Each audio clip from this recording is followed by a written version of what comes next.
tanghali. Yan po yung ating mga huli oh.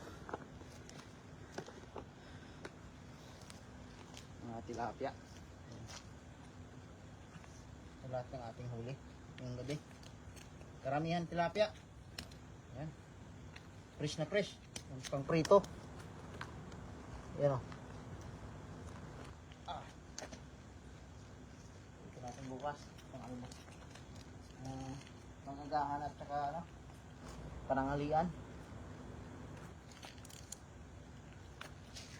Yan. O lahat ang ating huli. Ngayong gabi. Diyan po natin masasabi na kahit kukunti ang ating huli o kaya madami ay blessing pa rin po sa atin at salamat po kay Papa God muna sa atin lagi ating mga fishing adventure. Maraming salamat sa inyong lahat mga busy sa lahat ng umantabay sa ating live ngayong gabi. Yan ating mga huli oh. Panalo. Yan po yung ating lahat ng ating huli.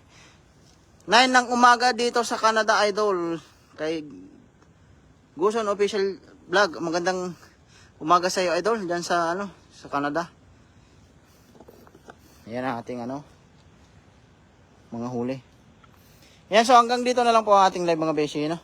God bless po sa inyong lahat at sa lahat ng umantabay maraming salamat po sa inyong lahat. At kita-kita na lang ulit tayo sa susunod mga fishing adventure mga beshi at live. You know? Fresh na fresh. God bless po sa inyong lahat mga beshi at good night. Bye bye.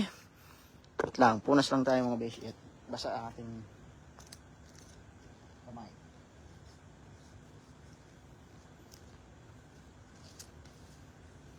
Bye bye mga beshi. God bless po.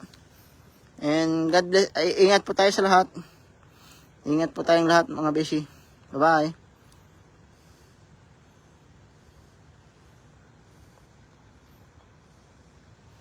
Ay, 1 minute na lang para mag-isang oras. Pakita natin yung ilan ba yan? Bilangin natin. 1, 2, 3, 4, 5, 6, 7, 8, 9 2, 4, 6, 8, 10, 12, 14, 16. Naka 16 din tayo pala mga beshi. Yan. Blessing na naman. At pag-ulam tayo ng sariwa at saka masarap na mga tilapia. May isang naligaw na banak tsaka isang mayan, tsaka native, dalawa. Panalong-panalo po tayo sa pangulam bukas. Hanggang pananghalian. Yan ho ay pagprinito mo ay panalong-panalo na. God bless po sa inyong lahat mga beshi. Bye-bye po. Hanggang dito na lang po ng ating live.